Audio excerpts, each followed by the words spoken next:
विक्की, मैंने कहा ना तुमसे, मेरी सारी मीटिंग्स कैंसिल कर दो। हाँ हाँ, दिल्ली वाली मीटिंग भी। मैं बहुत ही बड़ी मुसीबत में फंस गया हूँ, मैं घर से बाहर नहीं निकल सकता हूँ। अजीब मुसीबत है, पैसा कम हो तो गरीबी परेशान करती है, और जब पैसे ज्यादा आ जाते हैं तो इनकम टैक्स वाले साथ आते हैं। ये तो अच्छा हुआ मुझे पता चला कि रेड पड़ने वाली है, नहीं तो पता नहीं क्या हो जाता। हाँ हाँ, कैसे भी करके सारा पैसा मुझे घर से बाहर लेके जाना है, और उसके बाद मैं शहर से कहीं दूर छुट्टियां मनाने चला जाऊंगा। ठीक है, मैं बाद में तुमसे बात करता हूं।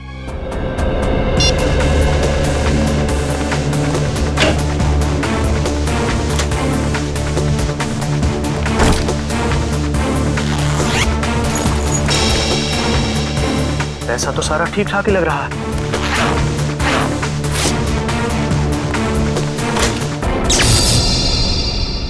अरे, ये लाइट कैसे चली गई? ऐसे तो कभी जाती नहीं है लाइट।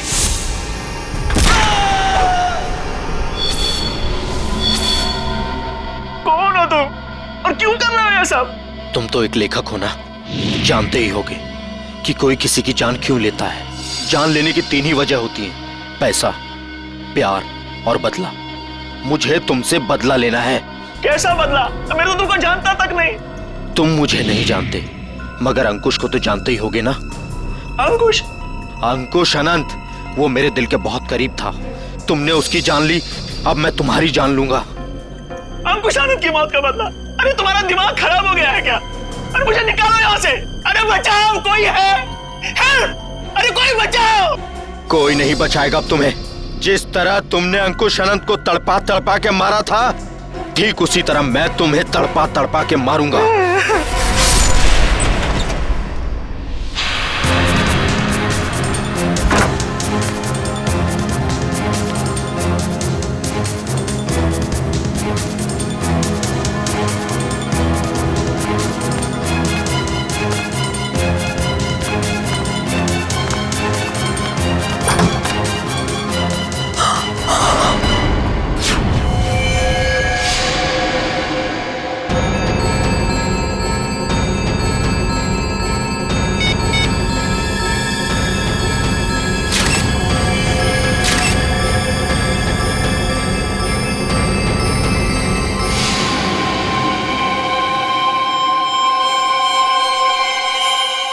ये क्या है?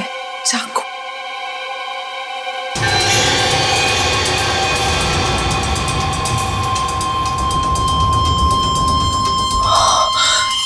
ये क्या किया मैंने? फोटो खींचने के चक्कर में अपनी उंगलियों के निशान चाकू पे छोड़ दिए।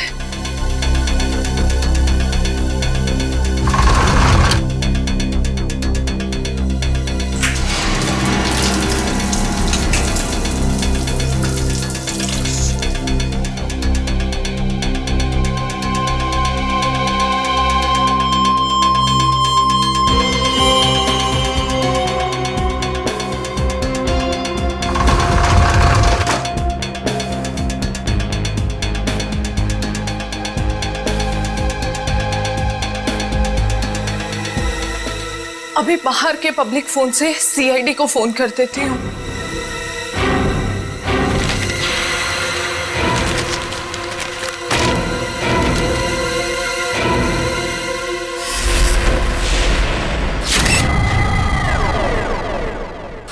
बड़ी बेरहमी से मारा है इसे। गला तो पूरा चीर के रखा है। देखने से लगता है कि खूनी के दिल में इसके लिए बहुत नफरत थी।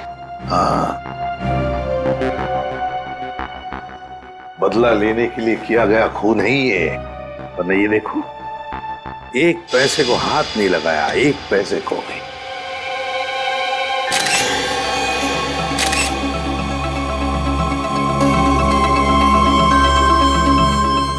सर, हाँ सर ये देखिए, ये चाकू वहां बेड के पास पड़ा हुआ था।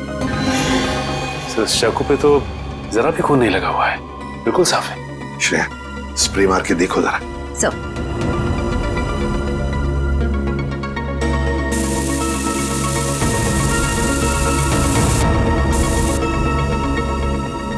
सर ये देखिए, इसका मतलब खून इस चाकू से ही किया गया है। रंग बदल गया, मतलब चाकू पर खून है। खून इसी चाकू से किया गया है। सर एक बात समझ में नहीं आ रही, खूनी ने चाकू को साफ करके यहीं क्यों छोड़ दिया? वो इसे अपने साथ भी तो ले जा सकता था। बिल्कुल, चाकू यहीं पर छोड़ के क्यों गया वो, और वो भी साफ करके? कोई ना कोई तो वजह जरूर है। सर, हाँ दगोड़िया जी का मैनेजर आ गया। आ गया? जी सर। ठीक है सचिन, बॉडी को फॉरेंसिक लैब भेजने का बंदोबस्त करो। अच्छा। इस मैनेजर से मिलता हूं।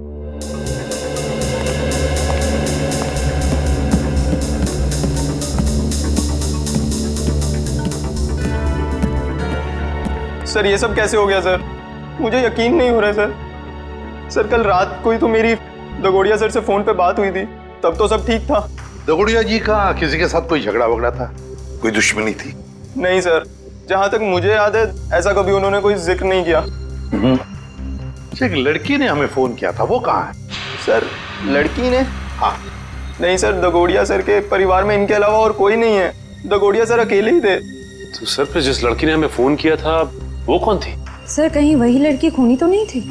नहीं श्रेया, लड़की खूनी नहीं हो सकती। लाश को उठा के ऊपर लटकाना कोई आसान काम नहीं है, ये कोई लड़की नहीं कर सकती। सर एक और बात समझ में नहीं आ रही, लड़की हमें इन्फॉर्म करने के बाद कि खून हुआ है यहाँ पे, खुद कैसे गायब हो गई? डर गई होगी और शायद इसीलिए उसने लैंडलाइन से, मेरा मतलब है पीसीओ से, हमें फोन किया होगा।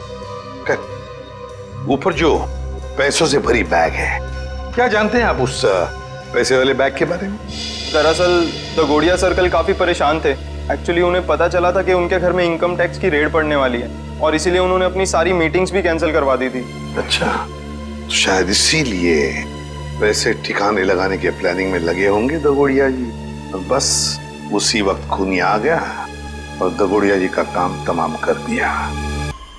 साळुंखे, ये कागज तुझे दगोड़िया के मुंह में से मिला? हाँ बॉस, मुझे भी बड़ा ताजुब हुआ, कोई खूनी किसी के मुंह में कागज रख के क्यों जाएगा? सर ये भी तो हो सकता है कि ये कागज खूनी ने उनके मुंह में ना रखा हो, बल्कि उन्होंने खुद मरने से पहले ये कागज खूनी से बचाने के लिए अपने मुंह में खुद ही डाल दिया। हाँ सर, हो सकता है उनकी मौत इस कागज की वजह से ही हुई हो सकता है वो ना चाहते हो कि ये कागज खूनी के हाथ लग जाए, इसीलिए उन्होंने इस कागज को अपने मुंह में छुपा लिया। नहीं श्रेया, मुझे नहीं लगता कि कागज उन्होंने खुद अपने मुंह में छुपाया, बल्कि जिस तरीके के नीले निशान उनके गालों पर पड़े हुए थे, मुझे तो ये लगता है कि खूनी ने जबरदस्ती उनका मुंह खोला और बाद में कागज उनके मुंह में ठूस दी। साळुंखे, खून से सने कागज पर लिखा है अंकुश आनंद। ये जो खून है, क्या दगोड़िया के मुंह के अंदर कोई चोट के निशान या फिर कोई खून था? नहीं बॉस, लाश के मुंह में किसी किस्म का कोई जख्म या कोई चोट का निशान नहीं था। मुझे लगता है कि खूनी ने पहले दगोड़िया साहब को मारा और उसके बाद ये कागज उनके मुंह में रख दिया। ये जो खून लगा है कागज पे, ये खूनी का है? नहीं सचिन, ये खून दगोड़िया साहब का है, मैंने चेक कर लिया बॉस। सर, इंटरनेट पे ये नाम सर्च किया मैंने, अंकुश आनंद। इस नाम के दो लोग हैं सर, एक है चेन्नई में और दूसरा नासिक में। पता लगाओ इन दोनों के बारे में। इन दोनों में से एक का संबंध तो जरूर होगा, इस दगोड़िया के साथ जरूर होगा। हेलो, हाँ कहाँ पे? ठीक है हम लोग पहुंचते हैं। सर एक और खून हो गया है, लेखक मुकेश कुमार का। लेखक मुकेश कुमार? मतलब एक और लेखक का खून? तो फिर जरूर इस मुकेश कुमार और दगोड़िया के खून में कोई ना कोई संबंध है, कोई ना कोई संबंध जरूर है।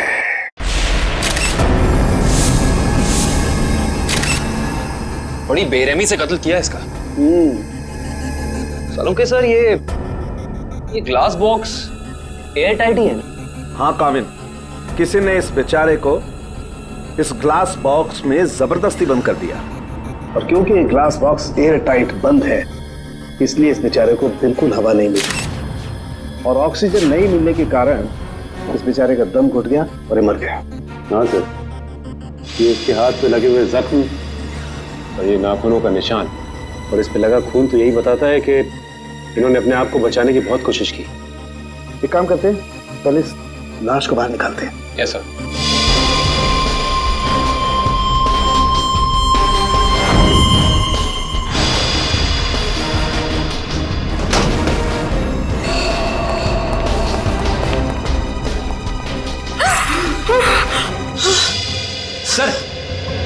पड़ोसियों को लेकर आया हूँ। इन्होंने देखा है खूनी को अंदर आते हुए। इन लोगों को क्राइम सीन पे लाने की क्या जरूरत थी? वहां पर भी तो रोक सकते हैं ना। जी कहिए, क्या देखा आप लोगों ने? सर मैं घर की बालकनी में अखबार पढ़ रहा था, तभी मैंने देखा कि एक आदमी ट्रॉली में इस बॉक्स को रखकर घर के अंदर जा रहा है। ये ग्लास बॉक्स लेके जब वो घर के अंदर जा रहा था तो उसने हाथ में ग्लव्स पहने थे? नहीं सर, ग्लव्स नहीं पहने थे। अच्छा, ये आदमी अकेला था या फिर इसके साथ कोई और भी था? वो अकेला था। तुमने उसका चेहरा देखा? स्केच बना सकते हो? नहीं सर, चेहरा तो याद नहीं। पर हाँ, उसका बायां कंधा बार बार हिल रहा था, जैसे कि कोई कपकपाहट हो रही हो।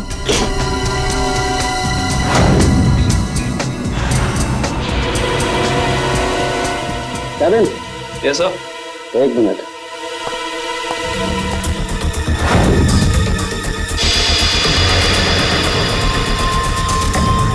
ये देखो कैबिन, इस लाश के मुंह में ही ये कागज का टुकड़ा। कहीं इस कागज के टुकड़े पे भी अंकुश आनंद का नाम तो नहीं लिखा? देखना पड़ेगा।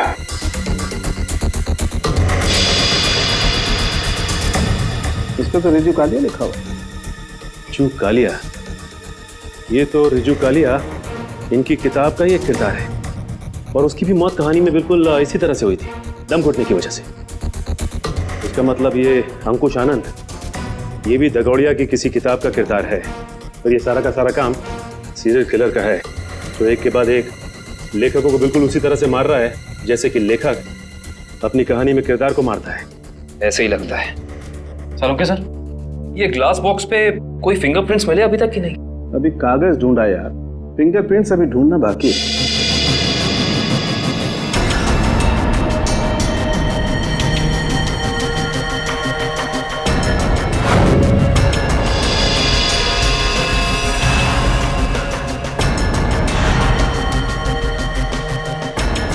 मैग्नीफाइंग ग्लास देना जरा।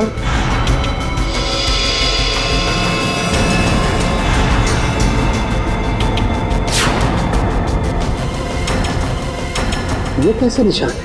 कैसे निशान मतलब? डैडी, मैंने अपनी पूरी जिंदगी में उंगलियों के निशानों पर अंग्रेजी के अक्षर छपे हुए नहीं देखे। उंगलियों के निशानों पे अंग्रेजी के अक्षर? हाँ काबिल, दिखाता हूँ। जरा ग्लास दो। ये लीजिए।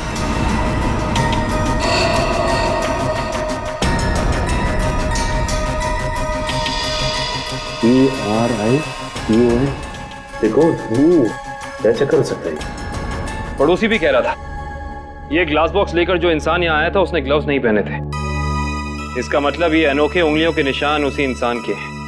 उंगलियों पे छपे हुए अक्षर? सालुंके के साहब, ये कैसे मुमकिन है? मुमकिन है फ्रेडी, बॉडी मॉडिफिकेशन के जरिए मुमकिन है।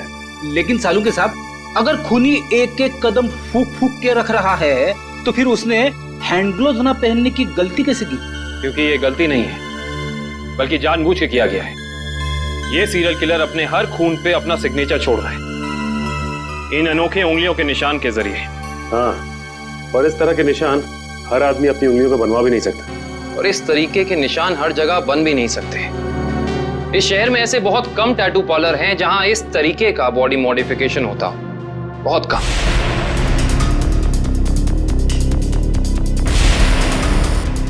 यस, ये बॉडी मॉडिफिकेशन आपने किया है? No sir. क्या आपने बनाया?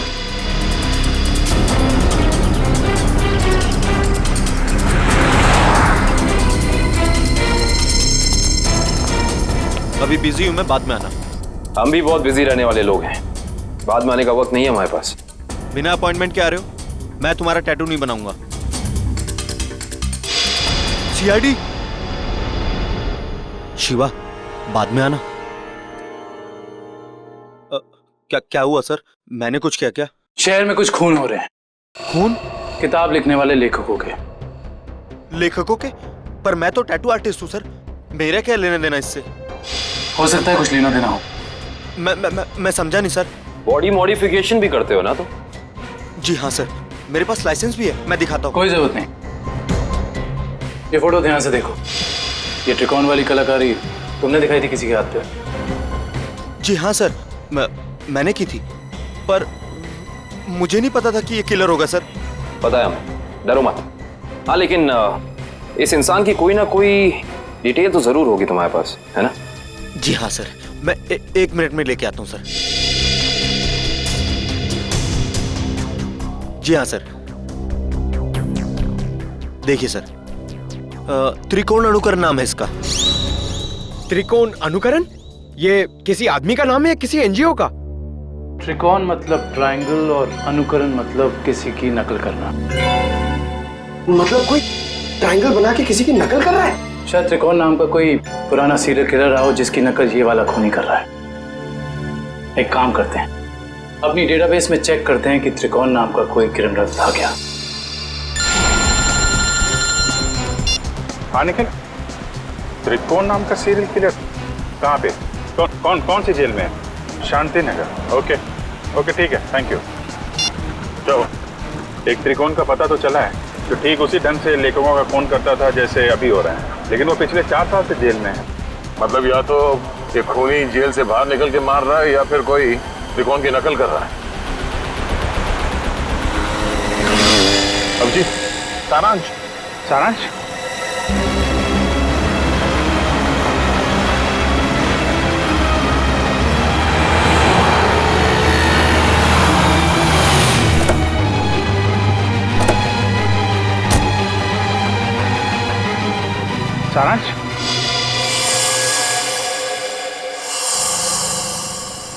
नहीं अंकल, मैं तो अभिषेक हूँ।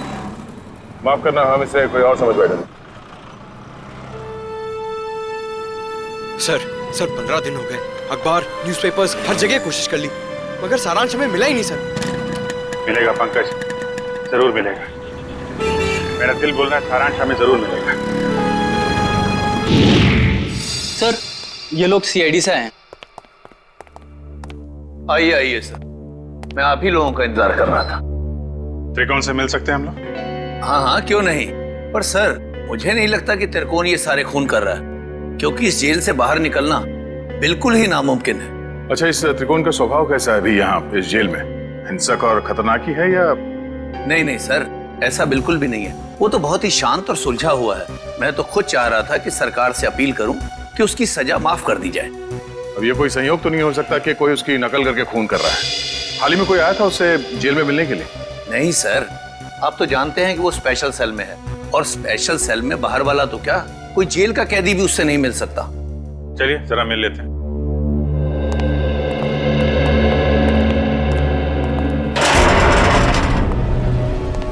त्रिकोण, देखो तुम्हारे लिए आज कितने खुशी का दिन है। इतने सालों के बाद तुमसे सीआईडी वाले मिलने आए। क्या बात है जेलर साहब, आज आपका कानून मुझ पे इतना मेहरबान क्यों है? मेहरबान नहीं हुआ, बस ये समझ लो कि तुमसे ये पूछने आए कि जेल में बैठे बैठे तुमने दोबारा खून करना कैसे शुरू कर दिया। कमाल है आप लोगों का भी। इतने सालों से मुझे इस जेल में कैद करके रखा है, लेकिन शक करने की आदत आप लोगों की गई नहीं।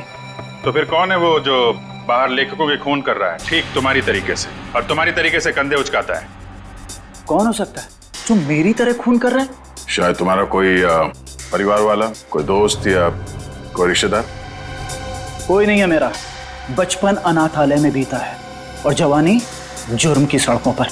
तो तुम ये कहना चाहते हो कि तुम्हारे खून करने के तरीके के बारे में किसी और को मालूम नहीं है? किसी को नहीं। तुम्हें किसी पे शक है?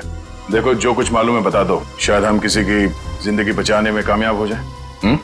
क्या आपकी मदद करने से मेरी सजा कम हो सकती है? वादा नहीं कर सकते, लेकिन अगर तुम्हारी मदद से हम उस नकलची खूनी को पकड़ लेंगे तो दरख्वास्त जरूर करेंगे सरकार से तुम्हारी सजा कम हो जाए। ठीक है, मुझे उम्मीद है कि आप अपने शब्द भविष्य में आगे जरूर याद रखेंगे। मुझे लगता है कि वो मेरे लेखन पढ़ के ठीक उसी तरह खून कर रहा है। तुम्हारा लेखन? हाँ, पढ़ते पढ़ते कभी याद ही नहीं रहा कि मुझे भी लेखन का शौक हो गया है, और मैं लिखने लगा। हर रोज रात को सोने से पहले मैं अपने विचार उस डायरी में व्यक्त करने लगा। मतलब मारने का प्लान, मारने का तरीका, उसका नाम, सब कुछ तुम उस डायरी में लिखते थे? जी हाँ, मुझे लगता है कि वो डायरी उसके हाथ लग गई और वो मेरे विचारों से प्रभावित होकर ठीक उसी तरह जुर्म के रास्ते पर आगे बढ़ चुका है। कहाँ रखी थी तुमने वो डायरी? अनाथालय में छोड़ आया हूँ अपने अतीत के वो पन्नों को। जी मैं सुरेश बोल रहा हूँ, जी के नगर अनाथालय से। वो जो आप बच्चों की किताबें भेजने वाले थे। ठीक है, मैं शाम को आके ले लूंगा। हाँ जी नमस्ते। कहिए। सीआईडी? क्या बात है सर? जो बात हम आपसे कहना चाहते हैं उसका संबंध त्रिकोण से है। त्रिकोण? मुझे पता था कि एक न एक दिन त्रिकोण की वजह से यहाँ पुलिस या सीआईडी जरूर आएगी।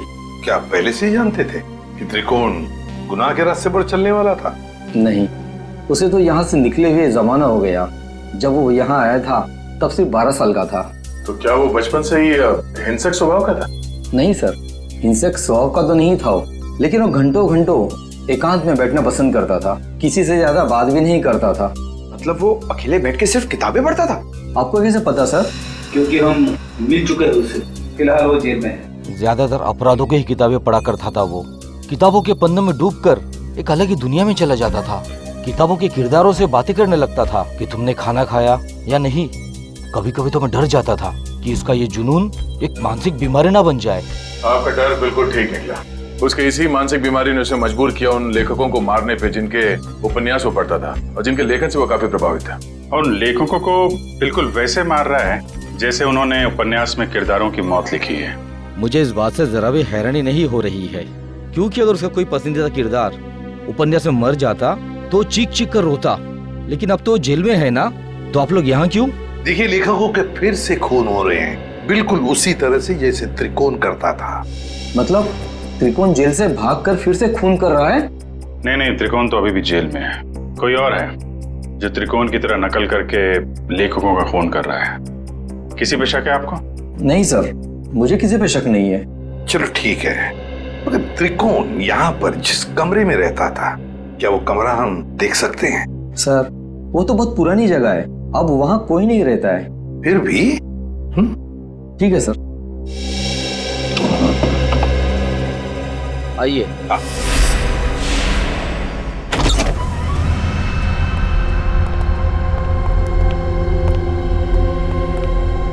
तो ये है त्रिकोण का कमरा।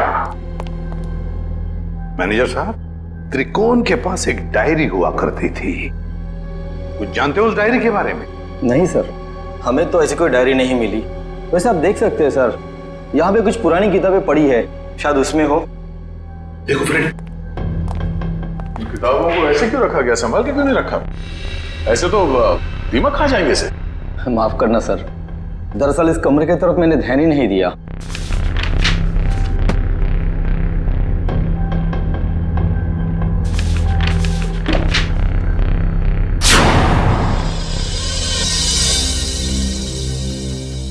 सर, डायरी तो दिख नहीं रही। लेकिन मुझे कुछ दिख रहा है सर। क्या? सर, ये ईंट देखिए दीवार पे, बिल्कुल अलग है। पूरी दीवार में जितनी ईंट है उससे अलग है। दया, जरा देख लो। सर, वो केस याद है ना आपको? दीवार से लाशें निकलने वाला केस। कहीं इस केस में भी ऐसा ही कुछ? डायरी ढूंढ रहे हम, समझे? लाशें नहीं।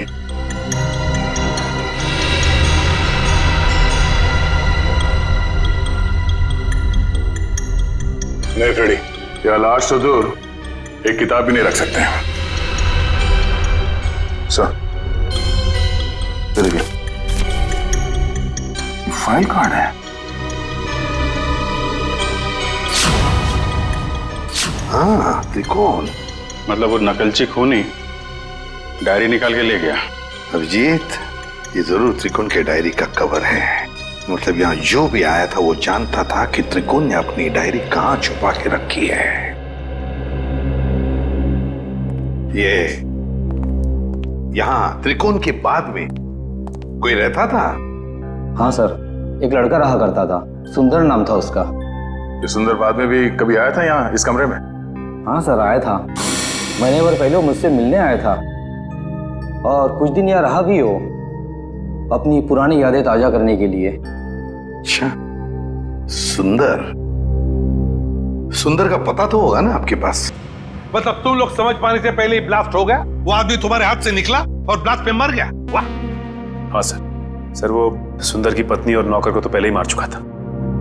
बस वो यही चाहता था कि सुंदर भी मर जाए और हम ये केस बंद करते हैं। सचिन, तुम्हारे कहने का मतलब है कि सुंदर असली सीरियल किलर नहीं है? नहीं सर, सर उस किलर को हमने भागते हुए देखा सर। हम लोग उसे पकड़ नहीं पाए। सर एक बात और, जब वो भाग रहा था तो अपने कंधे को बार बार झटक रहा था सर। असली किलर भागते हुए कंधे झटक रहा था, सुंदर असली किलर नहीं है। तो फिर ये असली त्रिकोण का अनुकरण करने वाला, उसकी कॉपी करने वाला त्रिकोण अनुकरण, ये जो भी कोई है जो हमें फंसाने की, गुमराह करने की कोशिश कर रहा है, इससे तो अब हम उसी की खुद के ही जाल में फंसा देंगे। हेलो, एक और खून? लेखक कुशल। ठीक है, हम आते हैं। लेखक कुशल का खून? ये त्रिकोण अनुकरण तो खून पे खून किए जा रहा है। लेकिन सर, ये त्रिकोण अनुकरण एक के बाद एक लेखकों को ही क्यों मार रहा है? वही तो फ्रेडी, वही तो 3 लेखकों को मार चुका है ये त्रिकोण अनुकरण। जरूर इसके पीछे कोई ना कोई राज है, कोई ना कोई राज है जो असली त्रिकोण हमसे छुपा रहा है। सुंदर बॉम्ब ब्लास्ट में मारा गया? हाँ, और उसके बाद एक और लेखक कुशल का भी खून हो गया। अभी तो आप कह रहे थे कि सुंदर ही वो नकलची खूनी है। अगर सुंदर मारा गया तो फिर कुशल को किसने मारा? बंद करो ये ड्रामा, समझे? सुंदर के घर के बाहर जो मुजरिम भाग रहा था, वो भी अपने कंधे को वैसे ही झटक रहा है जैसे तू झटक रहा है। अब ये बताओ कि तुम इस जेल से बाहर जाते कैसे हो? हाँ? राज क्या है इसके पीछे? साहब, कैसी बातें करते हैं आप? हैं आम जेल से कैदी का भागना इतना मुश्किल है, तो फिर आपको लगता है कि मैं इस खास जेल से इतनी पहरेदारी होने के बावजूद भाग सकता हूँ? तुम्हारे अनाथालय वाले कमरे में सुंदर के अलावा कोई और नहीं रहा था, तो वो डायरी किसी और ने कैसे पढ़ी? किसी ने वो डायरी पढ़ी या नहीं पढ़ी ये मुझे नहीं मालूम है, लेकिन मेरी डायरी में अगला नाम उस कुशल का था जिसे मैं मारना चाहता था। मतलब उस लिस्ट में किस किस के नाम है तुम्हें अभी भी याद है? जी, मेरे पास लिस्ट है, आप चाहें तो मैं उसकी एक कॉपी दे सकता हूँ।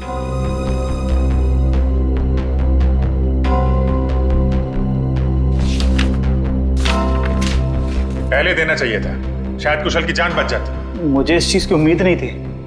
आशा करता हूं कि आगे किसी और की जान नहीं जाएगी।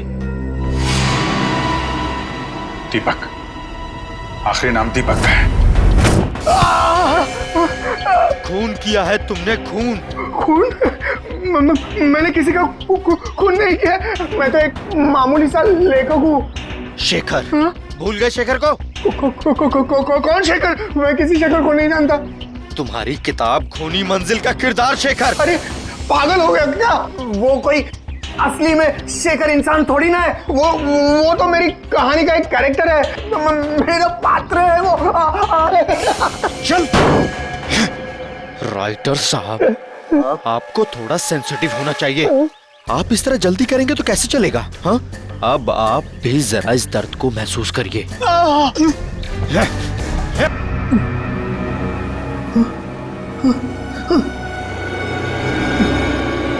मुझे छोड़ दो प्लीज, प्लीज मुझे यहाँ से जाने दो। जाने ही तो दे रहा हूं तुझे। बहुत जल्द तू भी शेखर के पास पहुंच जाएगा। इसी तरह कुर्सी पर बांधकर मौत दी थी ना तूने उसे, अब तोहफे में तुझे भी यही मौत मिलेगी। बस थोड़ा सा इंतजार। इस मौत के उपन्यास का लेखक रचयिता भी आ रहा है तेरा साथ देने के लिए। त्रिकोण। सर, जेलर साहब अंदर नहीं है। जरा बुलाओ उन्हें, हमें त्रिकोण से मिलना है। सर, जेलर साहब तो त्रिकोण को लेकर हॉस्पिटल गए हैं। उसे अचानक से दिल का दौरा आया है। दिल का दौरा? कौन सा हॉस्पिटल ले गए? अरे आप लोग? त्रिकोण कहाँ है? आईसीयू में है। क्या बात हो गई? झूठ बोलता है वो हमसे। अब भी कुछ है जो हमसे छुपा रहा है। चलिए दिखाइए। आइए।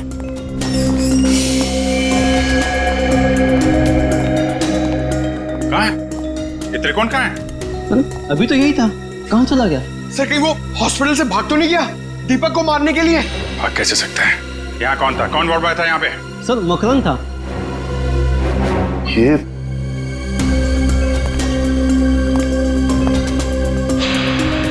जीत तो बेहोशी की दवाई है। अब जीतिए, देखो मकरंद का पैर नीचे गिरा पड़ा है। ये बेहोशी की दवाई कहीं मकरंद को कुछ हो तो नहीं गया? नहीं सर, अभी कुछ देर पहले ही देखा मैंने उसे, किसी मरीज को हॉस्पिटल के बाहर लेके जा रहा था वो। ये मकरंद अभी वापस आएगा? नहीं सर, उसकी ड्यूटी खत्म हो गई। इसमें कहाँ मिलेगा वो? सर दारू के ठेके पे। अच्छा, तो ये है मकरंद जी। हाँ सर, ये बार में बैठ के अपने दोस्तों के साथ शराब पी रहा था और अपने जुर्म के किस्से चटकारे लेकर सुना रहा था सर। तो हमने सोचा क्यों ना इसे ब्यूरो में ले चलें, इसकी अच्छी तरह से खातिरदारी करें। वाह वाह वाह सचिन, ये तुमने बहुत अच्छा काम कर दिया। क्यों मकरंद जी, अब हमें भी सुनाओगे ना अपने कारनामों की कहानियां? क्यों, बताओ। साहब, मुझे 1 लाख रुपए दिए गए थे उस मरीज को अपने वार्ड से बाहर लाकर गाड़ी में बिठाने के लिए।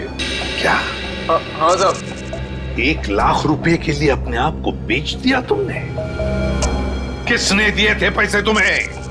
साहब, ये मत पूछे, अगर उसे पता चला कि मैंने उसका नाम बता दिया तो वो मुझे। अच्छा, तो तुम्हें क्या लगा हम तुम्हें ऐसे ही छोड़ेंगे? और खातिरदारी करेंगे हम तुम्हारी, ऐसी खातिरदारी कि जिंदगी भर याद रखोगे। क्यों सचिन? बिल्कुल सर। अरे नहीं साहब, इसकी क्या जरूरत है, मैं बताता हूँ ना साहब, बताता हूँ मैं। फिर बताओ जल्दी। ढूंढो इस घर को अच्छी तरह से ढूंढो। देखो कहीं छुप कर बैठा है क्या? कोई ना कोई सुराग तो जरूर मिलेगा।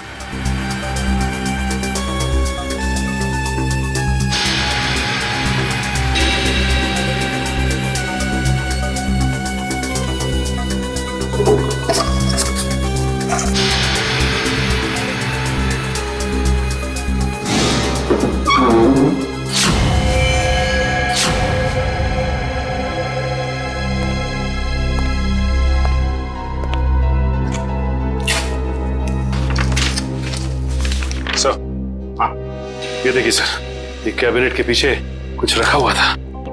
कागज है? हाँ सर, पेपर्स ही है। डायरी के पन्ने हैं? अरे ये तो त्रिकोण की डायरी के पन्ने हैं। यही तो हम ढूंढ रहे थे उस अनाथ आश्रम में। माय गॉड, क्या हुआ सर? श्रेया, इसमें लिखा है कि दीपक वो आखिरी लेखक है, दीपक जिसकी वो जान लेना चाहता है। इसका मतलब दीपक की जान को खतरा है? सिर्फ दीपक की जान को ही नहीं, उसके अपनी जान को भी, क्योंकि दीपक को मारने के बाद लगता है उसकी जिंदगी का मकसद पूरा होता है और फिर वो अपनी जान खत्म करना चाहता है। मतलब सर, इस नकलची खूनी ने त्रिकोण को सिर्फ इसलिए अगवा किया हॉस्पिटल से ताकि वो उसे मार सके, और फिर वो उन दोनों को वहीं पे मारेगा सचिन, वहीं पे मारेगा जहां से लेखन शुरू हुआ है, उस अनाथ आश्रम में, उस अनाथ आश्रम के कमरे में। ये ठीक नहीं है, इसका अंजाम बहुत बुरा होगा। तुम्हें अंजाम की फिक्र कब से होने लगी त्रिकोण?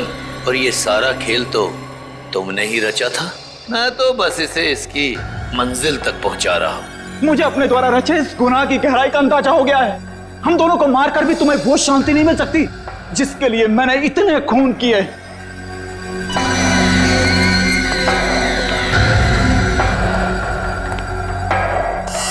हाँ, क्यों नहीं, पर मुझे नहीं लगता कि ये सारे खून त्रिकोण ही कर रहा है। बहुत देर हो चुकी है त्रिकोण। तेरे प्रवचन अब ना तो तेरी जान बचा सकते हैं और ना ही दीपक की। नहीं चला, तुम ऐसा नहीं कर सकते। अब तुझे मैं बिल्कुल वैसे ही मारूंगा जैसे त्रिकोण ने अपने उपन्यास में लिखा था। नहीं चला, तुम मुझे मत मारो, मुझे जाने दो। बस होगा तुम्हारा खेल। अब अगर कोई हरकत की ना तुमने तो तेरा वो हाल करेंगे तो सोच भी नहीं सकता।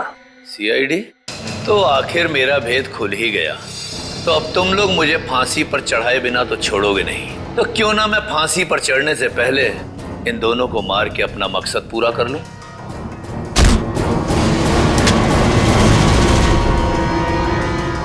जेलर साहब उर्फ त्रिकोण अनुकरण बहुत झोंक लिया दुनिया की आंखों में धूल। आगे की कहानी हम तुमसे ही सुनेंगे। बताओ जल्दी, क्यों मारा तुमने? मैं जानता था मेरे लेखन में वही आकर्षण है, वही शक्ति है जो उन लेखकों के लेखन में थी जिनका मैंने खून किया।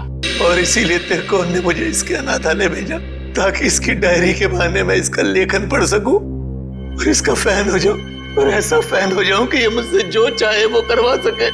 जेलर साहब को फैन बनाने का मेरा सिर्फ और सिर्फ एक ही इरादा था, ताकि मैं अपनी सजा कम करा सकूं।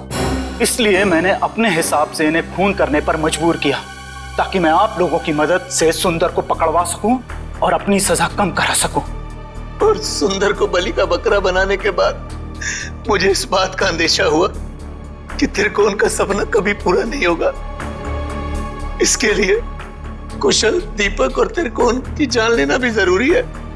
तो मैंने त्रिकोण के खाने में एक दवा मिला दी, जिससे इसको दिल का दौरा पड़े, और फिर मैं इसे अस्पताल से अगवा करके इसको इसकी मंजिल तक पहुंचा सकूं। अगर सीआईडी को सुंदर की लाश मिल गई तो शायद वो सीरियल किलर को ढूंढना बंद कर दें, मगर फिर त्रिकोण के उस सपने का क्या होगा? उन सब लेखकों को मार के मोक्ष प्राप्त करने का सपना? नहीं, मैं पूरा करूंगा त्रिकोण का वो सपना। मैं त्रिकोण को गुमराह होने नहीं दे सकता।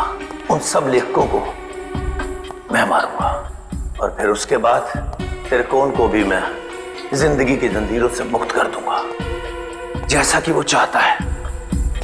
सुंदर के मरने के बाद आप लोग कुशल की मौत की खबर लेकर आए, तो मैं समझ गया ये जेलर किसी को नहीं छोड़ेगा, एक एक करके सबको मार देगा और अंत में मुझे मार देगा।